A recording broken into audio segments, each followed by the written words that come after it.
inside the trunk of a stranger's car. I think I fell in love with the moon in my housemate's eyes. I mean, it could have been the drugs. There was a 99.9% chance it was the drugs. I was still laughing, and so was he. And it was the kind of hysterical giggles that reminded me of being a kid, ones I couldn't control. The two of us rolling into each other with every speed bump, which somehow made everything funnier. It started with questions like, where are we? And where are we going? And then quickly devolved into, since when have you had 3 hands? Followed by, when the moon hits your eye like a big pizza pie, that's amore. Car trunks have surprisingly good ambiance, but still, heavily inebriated or not, I found myself mesmerized by the way the moonlight danced around his iris, spider webbing across splintered static flesh. Inside my splintered mind, my housemate was the most beautiful thing I had ever seen in my life. I think I reached out with my bound hands, dragging my phantom fingers over moonlit skin. Rowan stopped laughing, his expression crumbling. It was raw and real, and I wasn't used to this version of him. Rowan Beck was the king of avoiding conversations and holding grudges, playing cryptic games instead. But now here he was, inches from my face, far too human for me to comprehend. I found myself spluttering on another laugh. This man was possessed by the moon, a flesh-eating monster who had killed me multiple times for his own selfish needs. So, why was my heart jumping around in my chest? Rowan muttered. He leaned closer, and in my extremely drugged mind, I forgot about the whole eating me thing. I just saw her, expanding, filling polluting eyes with his ethereal light. It was so bright, so pretty and comforting and warm, and I wanted to envelop myself inside. I wanted it to take over him completely. Another speed bump brought us together, and his lips found the bridge of my ear. Why did you do it? His words hung in my mind after our unfortunate car ride, like a tape being rewound. The memory seeped away, and panicking, I blindly grasped for another piece of my body parts, plunging myself inside my memories. No longer illuminated in the warm glow of our hallway, I was surrounded by darkness. It was so cold. I was barefoot, my arms tied behind my back with rough rope. My hands weren't alone. 3 pairs were entangled with mine, 3 bodies bound to me. Though I could have sworn my restraints were loosening, the dark didn't make sense at first. It was an endless stretch of oblivion in front of me. Then, shapes started to bleed into existence. An orange light flickered into my view, getting closer and closer, illuminating the room. I was inside our basement. When I tipped my head back, a skylight I'd never seen before loomed over me, and I glimpsed a sliver of moon poking behind eerie lit clouds. I was crying. My emotions were overwhelming, feral, filling my brain with poison. I had to get out. The words were on my tongue, and I was screaming silently into the lit-up dark. I had to get out. Yanking one wrist free, I exhaled a heavy breath. I didn't... No. Shut up. Rowan's voice was slurred from getting whacked in the head. I could still see his motionless form on the ground, and at that moment, I thought he was dead.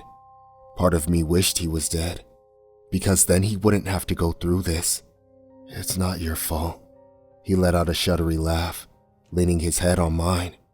I mean, yeah, I did try to tell you multiple times there was something wrong with that crazy bitch, and we're probably going to fucking die because you were too naive.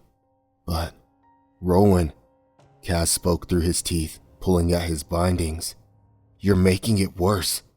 We're going to die? Imogen squeaked. We're not going to die, Kaz said softly. It's okay, Immy. Breathe. You can breathe, can't you? Come on. In and out. No, I can't. I can't breathe. In, Kaz said calmly, breathing in and then exhaling. And out. Just keep breathing. I'm sorry, but what are breathing exercises going to do? Rowan, now slightly more awake, hissed. Like she said, we're going to die.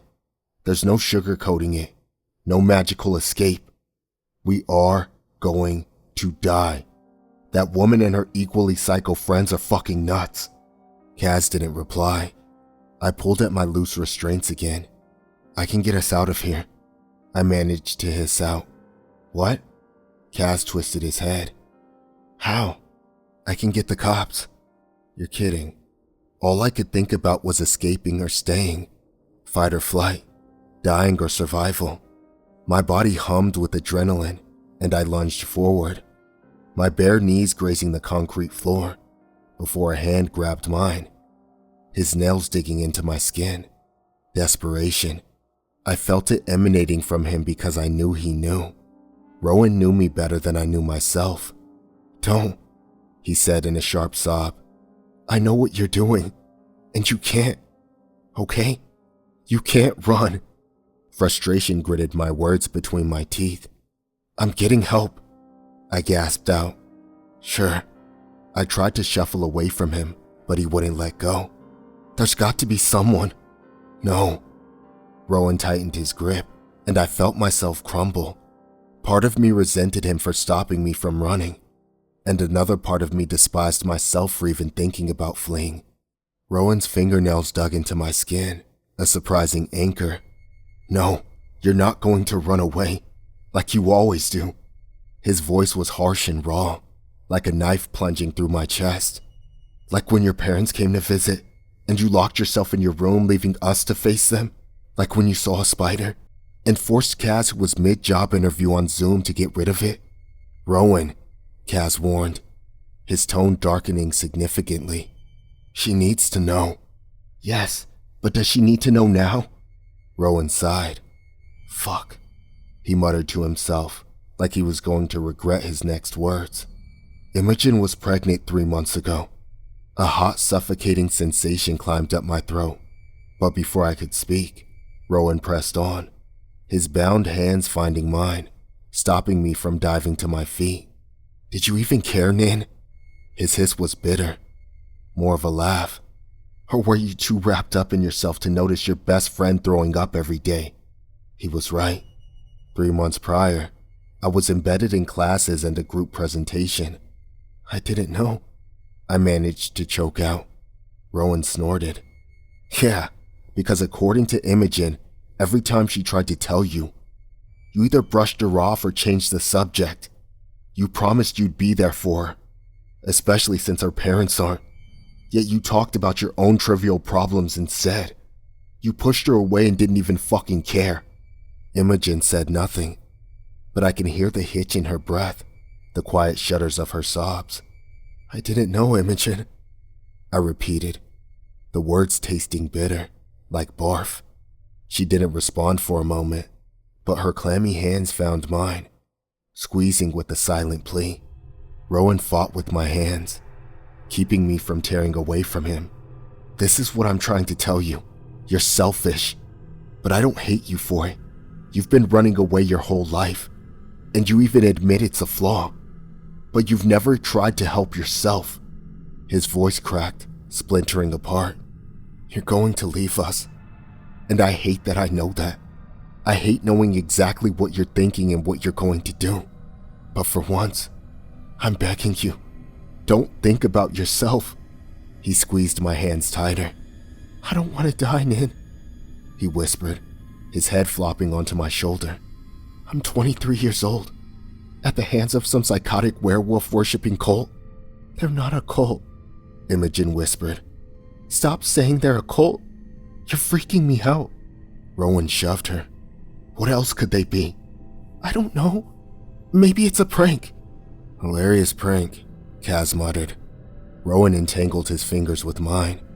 I tried to pull away again, refusing to accept my fate, that I was going to die with them. I know you're scared, he breathed, but running away isn't the answer. You keep telling yourself that because you're only thinking of your own survival, which, sure, I can understand. Humans are selfish, But I want to believe you won't be selfish this time." I didn't think about his words when I yanked away from him, feeling his hand slip away from mine. The connection we'd had for the last 2 years ignited into nothing. "I know you won't leave us." His words echoed in my mind as I lunged forward, tearing myself from the bindings once my wrists were loose. I violently tugged from Kaz's restraints. He didn't move, didn't try to struggle. Instead, his head dropped, a sob escaping his lips. "You wouldn't do that, right?" Rowan was still speaking with a choked sort of irony as I crawled forward on my hands and knees and took off in a stumbled run. "Don't look back," I thought dizzily, my head spinning. So, I didn't. I kept running, making it to the basement stairs where glowing candles had been placed on each one, only for a figure to appear at the top, followed by several others. As they descended, I staggered back, and above me, a perfect full moon graced the skylight, drenching the room in light, carving a circle around my housemates and me, a circle that stopped halfway up the stairs. I tried again, forcing my legs to run. My brain told me I could get past them. I could break through their human barrier blocking the door. I knew it. Rowan ducked his head. "She's running away." His words stung, but he was right. I was desperate to get out of there, but something else was stopping me. Something was preventing me from stepping out of the circle of light. As the figure took slow strides down the steps, the moon lighting up her face, I realized the youth did not equal beauty. The woman who I had let into our home was dressed in mystifying white, carrying her own candle. She regarded me with a smile. She didn't speak when I tried to run again, and a man's arms wrapped around me, suffocating my screams. "Let her run," the woman said, her voice a melodic murmur, like she was singing into my head. "She'll regret it," she said, situating herself outside the circle of light while the rest of her group moved in graceful strides. Stepping inside it, her eyes darkened when she laid eyes on me. "Imagine abandoning your friends to escape. Such a beautiful fate. Choosing to die alone instead of with them. Young lady, you must be so mad to run away from something like this." Her eyes, I wish they sparkled with madness, with lunacy, but they were as clear as my own when I stared into the reflection of the dagger curled between her fingers. The man holding me forced me to my knees and she tipped her head back, her gaze going to the skylight in awe. "I mean, just look at her. She is beautiful." The woman nodded at Kaz, Rowan, and Emmy. "Wouldn't you agree?" "It's the moon," Rowan spluttered, struggling wildly. "What do you want us to do? Clap?" "Rowan." Kaz's cry was shrill. "Shut the fuck up." "I don't understand." Imogen spoke up. "Why are you doing this? We didn't do anything."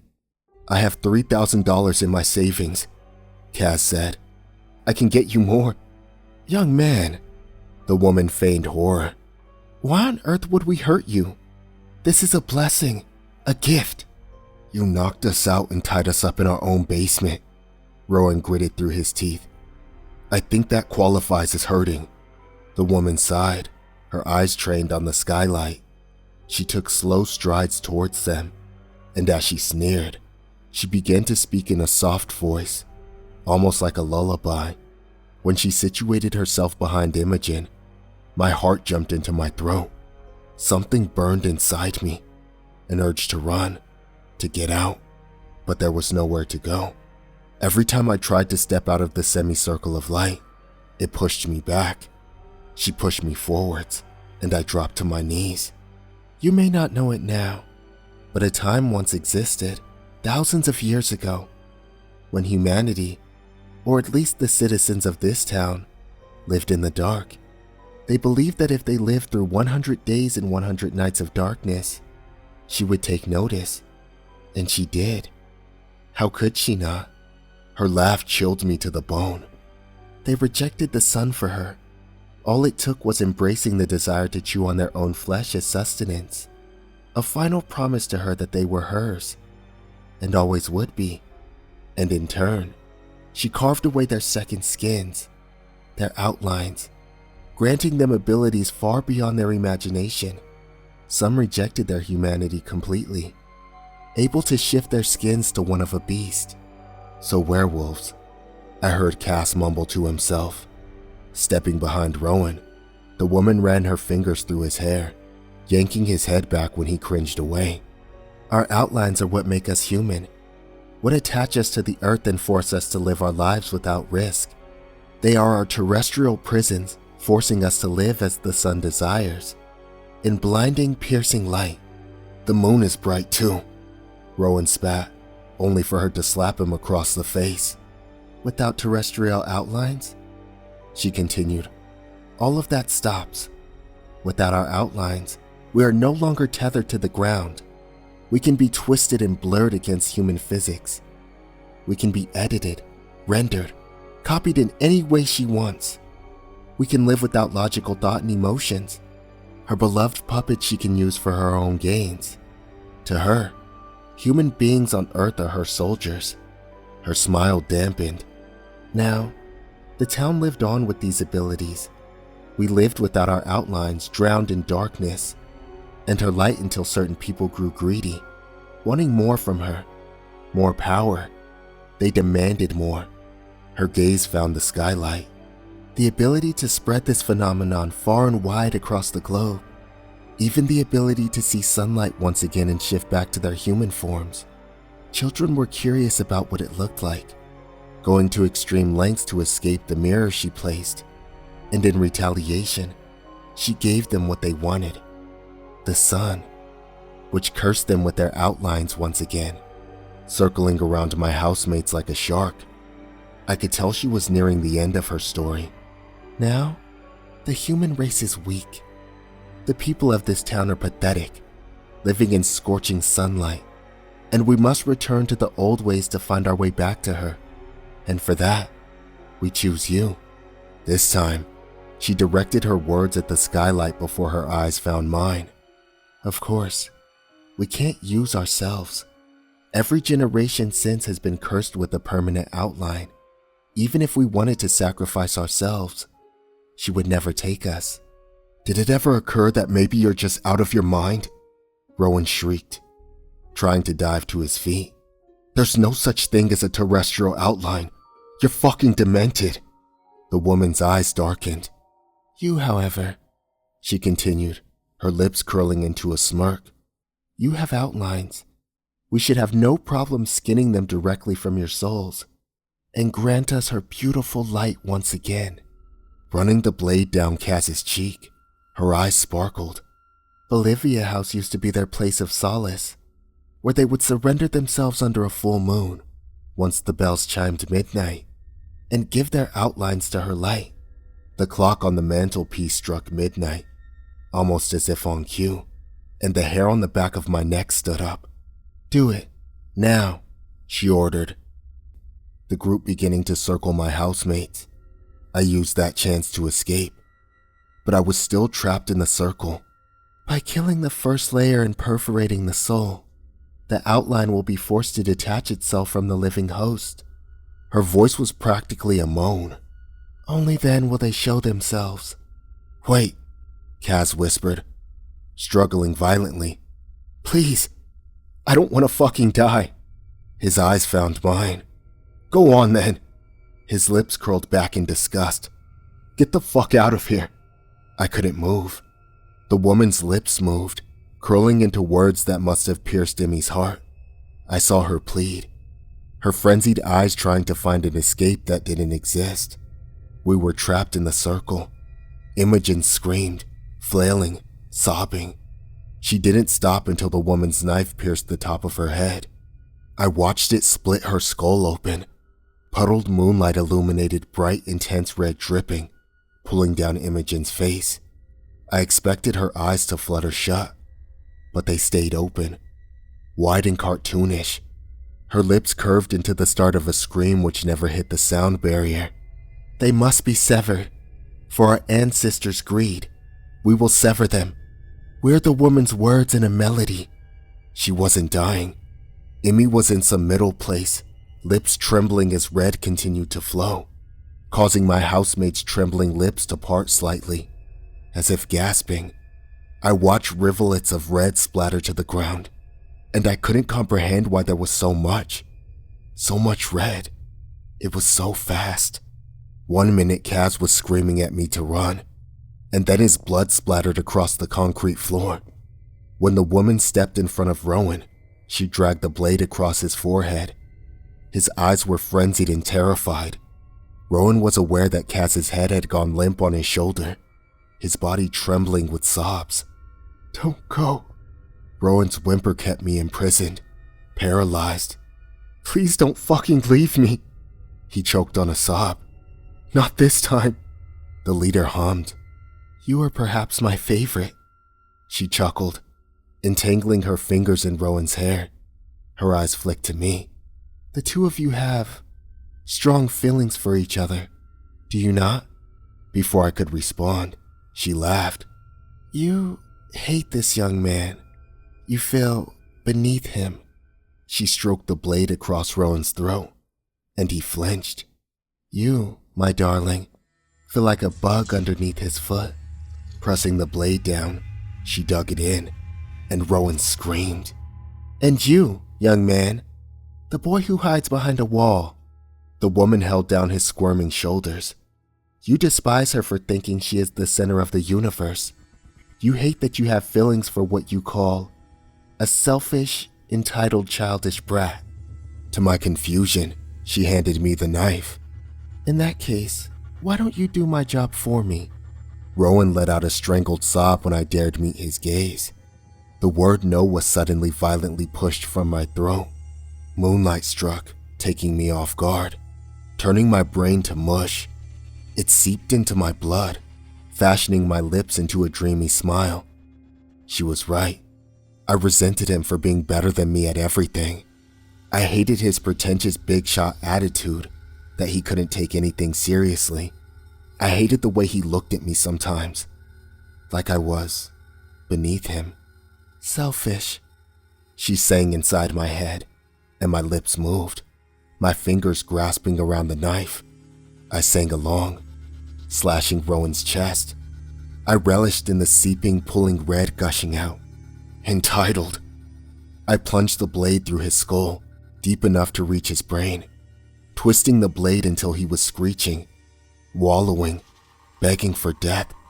I sang, childish. I wanted him to stop looking at me, beads of thick red seeping down his face. Brat. I wanted him to die slower, so he would suffer. His half-lidded gaze held mine, and I knew I would never forget the look on his face. No hate, disdain, or resentment. Something more powerful than hatred. A burning, scalding something that forced me to look away. I heard his gargled sobs, his thinning breath. And then, nothing. When the knife slipped from my hands and I regained control of my thoughts, the melody leaving my mind, Rowan was already dead. The woman let out a sharp cry that morphed into a laugh, as if they were puppets on strings. All three of their heads tipped back, and the light in their eyes vanished, filled with a growing spark bleeding moonlight.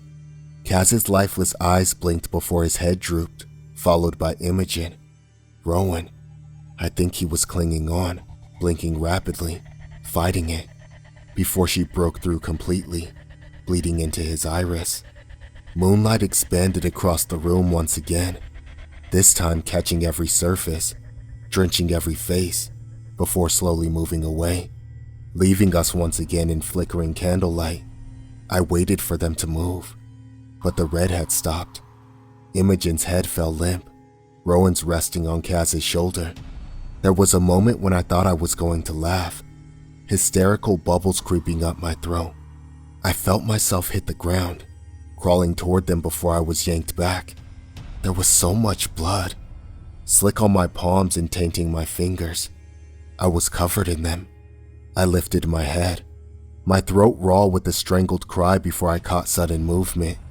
A shadow, a static thing bleeding, blossoming between reality and something else I couldn't register. It was at the corner of my eye, and following it, I found myself blink at flashes of movement, creeping across the back wall.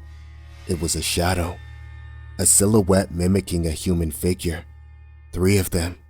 The first one dived forwards and seemed to be the most desperate to escape. It took a chance, and despite not seeing an identity, I knew it was terrified. I knew it was frantic, calculating its moves before it took them. It dived across the room, sticking to the wall, pressing itself against it.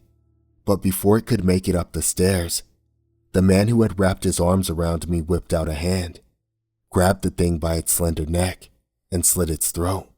I didn't even see a throat. I didn't see the shape of one, or an indication that it even had one, but I did see its reaction, its staggering stumbling as it hit the ground, before bleeding into the concrete and disappearing right in front of my eyes. The other 2 were slower. One stayed back, as if it was guarding my housemates' bodies, while the other took a stumbled step forwards before falling to its knees. I saw it give up before it was brutally murdered too. It's weird, watching these things. I knew they were shadows or routines, but they acted human. They acted with fear and pain when they were caught and killed. Just like my housemates. The last shadow attempted to dart into darkness itself, but this time, the woman took care of it, wrapping her hands around its throat and snapping its neck. When it was gone, the moon had crept behind a cloud. I remembered how to move. I tried to crawl up the stairs, but another figure kicked me down them, and I landed flat on my back, only to find the woman looming over me. "You are a fool," she said, pulling and yanking me to a sitting position. Her ice-cold fingers grazed my neck, grasping a tight hold of my ponytail and yanking my head back. So I got a good look at the skylight, and there she was, coming back into focus and filling the sky with her light once again. A low murmur bloomed in the back of my head, singing. It was enough to stop me from struggling. My screams, as the force of her knife bit into my throat. She didn't press pressure yet. Instead, she was waiting for one last chance. "You are an interesting one," the woman hummed. "I want you to bow to them." She lay me down in front of my dead housemates, bowing my head as if in prayer, as a shadowed figure forced a crown of adorned bone onto Rowan's curls. "Bow to your future kings and queen." I don't remember the exact time she killed me for the first time, because I was too busy staring up at the moon. And just like she was agreeing with the woman, the moon herself smiled down at me, emphasizing her words.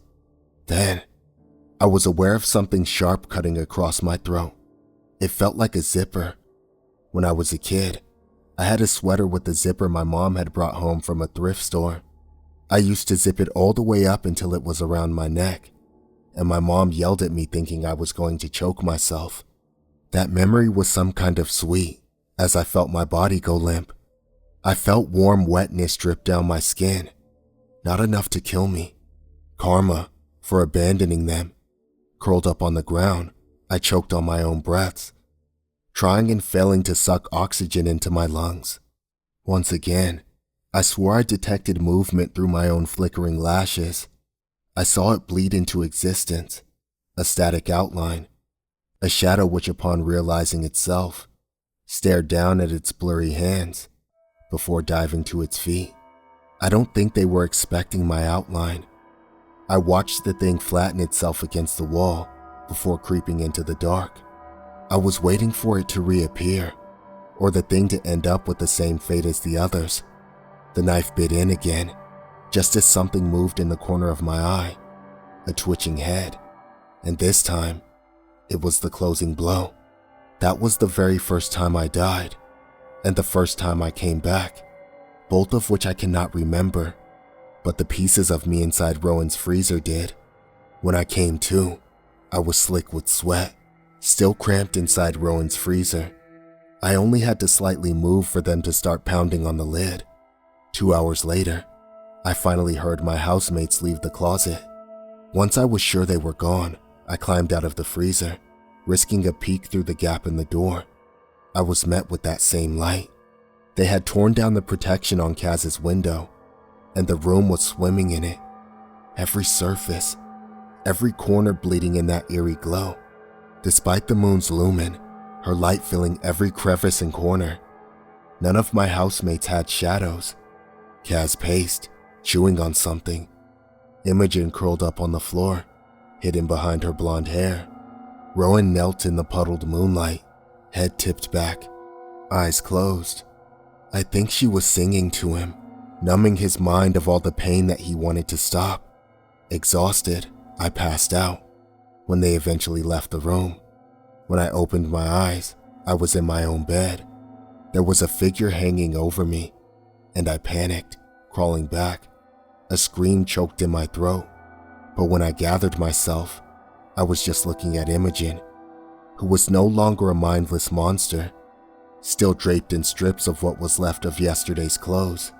I could still see noticeable smudges of scarlet ingrained into her skin. It was her eyes I noticed at first, still half-lidded, glinting with the familiar shadow of the moon.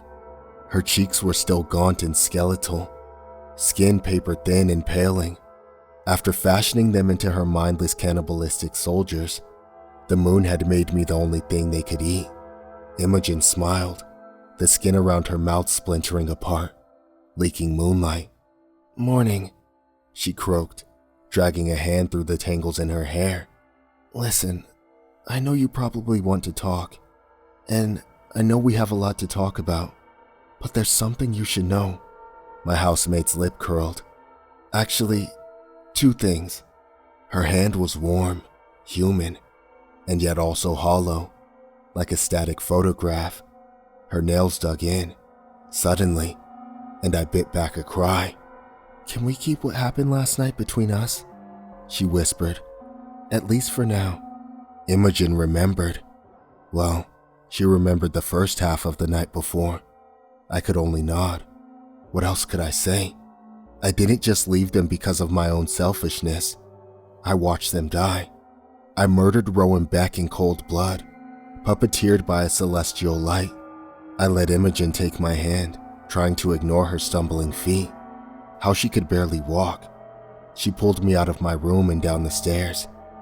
Halfway down, though, I knew exactly what she was talking about. The boys were standing at the bottom. Kaz leaned against the wall, his gaze on his phone. Rowan hiding his head in his knees. They had cleaned up at least. Rowan was draped in his robe, Kaz half-dressed in a shirt. It was hard to look at them, after seeing them in the memory I'd gotten back. Still human. The 2 of them were ready to collapse, clearly trying to suppress a feral urge forcing them to eat me. I noticed Kaz was leaning his weight into the wall, and Rowan's legs were shaking. Doing my best to ignore the state they were in, I focused on the front door swamped in darkness. The clock on rustic wall said it was almost 9 a.m., and yet, it was still dark outside. "It's 9 a.m., I said. "And it's pitch black?" "Great observation, genius. Is there anything else your Einstein mind can point out?" Rowan got to unsteady feet. He didn't turn around to look at me, and I didn't blame him. He groaned, burying his head in Kaz's chest. "So much for researching the full moon cycles. The moon can do whatever she wants with us, and this town. She just straight up turned off the fucking sun. Go to bed." Kaz pulled a face, itching away from him. "I'm not a pillow." "No." Kaz sighed, straightening up and wafting Rowan away like a fly. "There was a full moon, which explains why we can't remember a thing." He screwed up his face. "Well, I woke up." Kaz drifted off, and I felt nauseous. "Anyway," he heaved out a breath. "I've checked everywhere, it's just us. The rest of the world is fine." He held up his phone, and I glimpsed the Twitter trends he was scrolling through. "I'm guessing this is just the start. She made it dark so it's easier for her to strike. And when she does, we're powerless." "Yeah, without eating," Rowan said, leaning against the wall. He sent me a look. I could still see a slight smear of red on his lips. He licked it away, his mouth curving into a scowl. "We need breakfast." "Hey." Imogen shot him a stare. Watch your words. We have refrigerated Nin. Yeah, but I want fresh Nin. Kaz shot him a look, and he backed off. Rowan rolled his eyes. I appreciate the house meeting. Really, guys. There's nothing more I love than hanging out, solving the mystery of our undead antics. Rowan made a point to not even acknowledge me. But is anyone going to talk about the elephant in the room? He nodded to the lounge. There's a massacre of bodies under our table, and not one of us is going to say a word? His fingers tightened around his Ray-Bans, his lenses splintering. At least he wasn't hiding it anymore. Imogen shook her head. Like I said, not yet, she said. There's something else. He cocked a brow. Does that also involve possible Armageddon outside?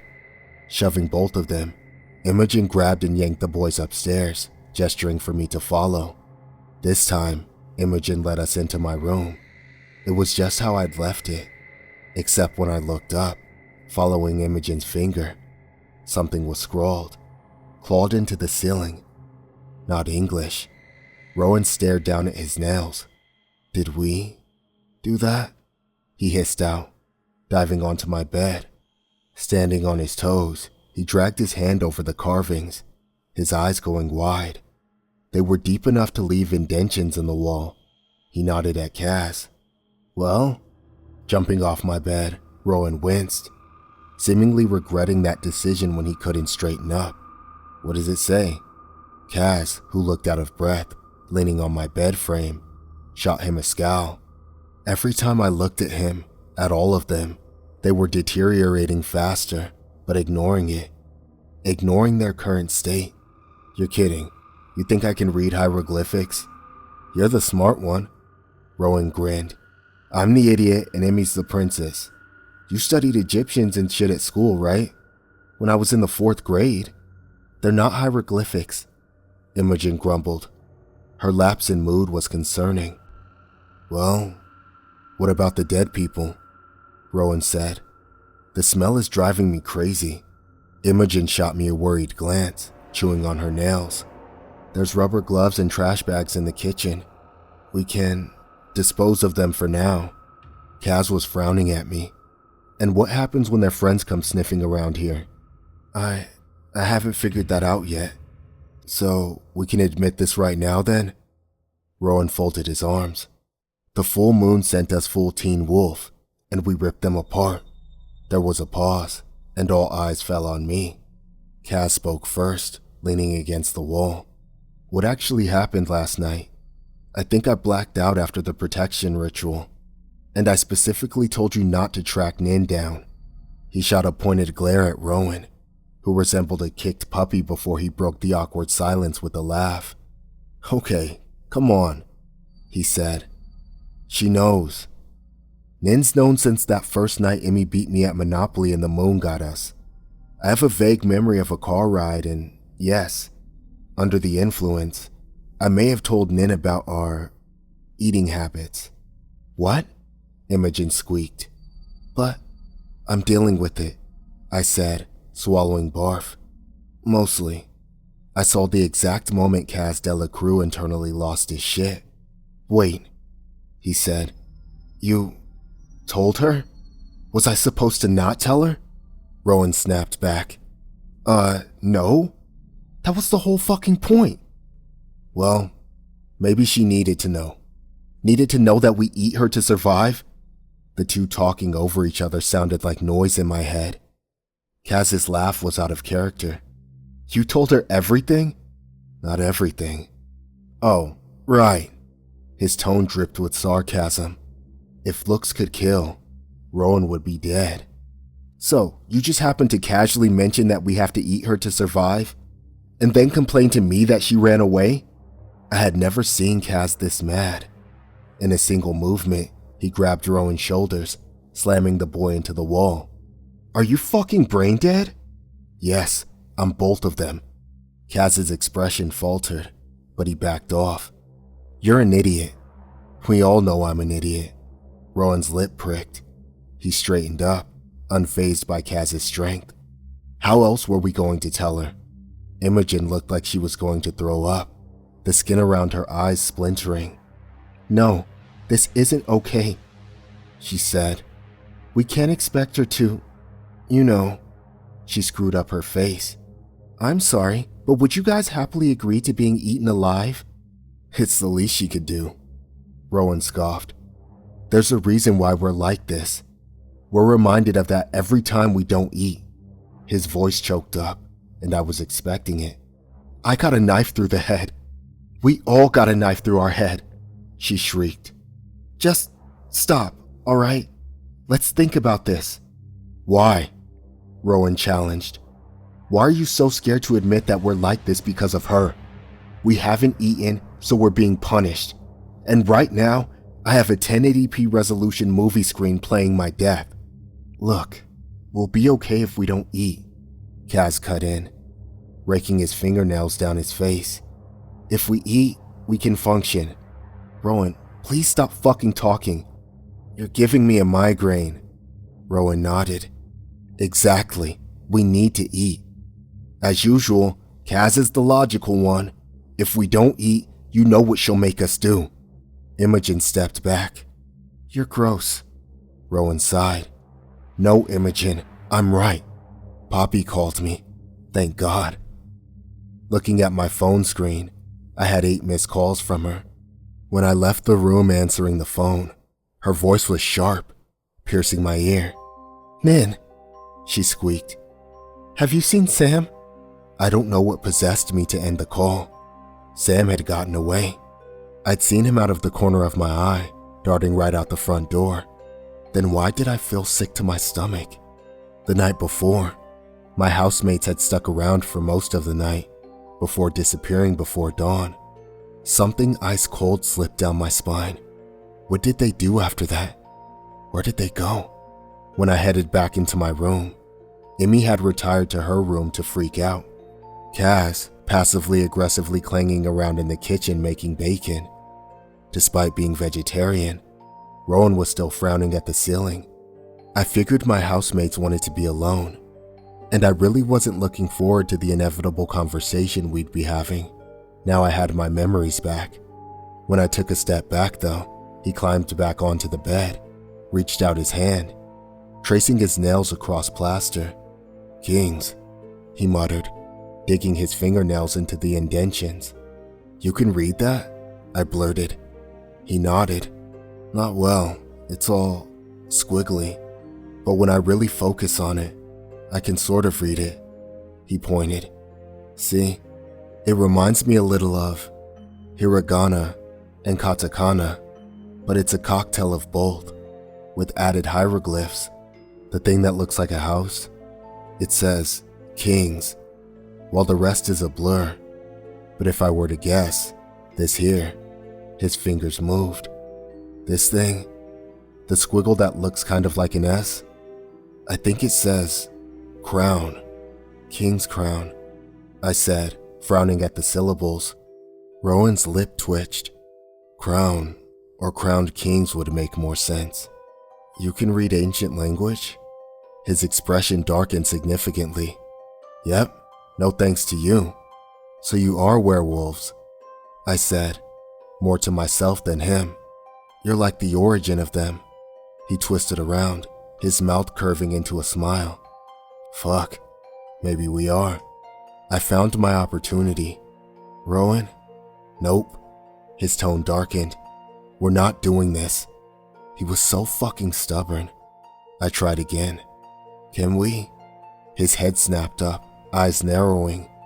"Can we what?" Plucking the Ray-Bans from where they settled on his head, he put them on quickly. Hiding moonlit eyes I could still see in the shadow of his iris. "Do you want to talk, Nin? What do you want to talk about?" I didn't speak, and after watching me choke on my words for a while, he drew back and danced away. "I'm kinda hungry," he said, with a fake smile, and even faker enthusiasm. Jumping down, he let out an exaggerated sigh. "I wonder what's for breakfast. Toast maybe? Oatmeal?" If there was one thing my housemates sucked at, it's talking. The boys seem more inclined to talk now, but Emmy is ashamed of what she is and what she does. A few hours ago, I watched them start to revert to static, growing increasingly more feral and animal-like. Imogen curled up in her room, pressing her head into her arms, while Kaz and Rowan kept going to the lounge, circling the bodies they were supposed to be cleaning up. They didn't drop hints, but they didn't have to. So, I went to my room like every other full moon, and I lay down on my bed. I took a sleeping pill, but I still felt it. I felt the warm arms around me, carrying me downstairs. They didn't even wait until I was dead. I don't think they were thinking clearly enough to have a cohesive plan. They reverted back to basic survival instinct, ripping me apart. Like I said, I didn't feel all of it in its entirety, just the start of it, teeth piercing my stomach, and then my arms and legs. Luckily, that's when it went dark. I woke up with that same hollow sensation, only just glimpsing Imogen heaving my skeletal corpse across the hall. There's a town meeting tonight. Kaz said he's going to scope it out and figure out what's going on. When I get into class, I'm going to try to find Sam. If he's not among the dead my housemates killed, where is he?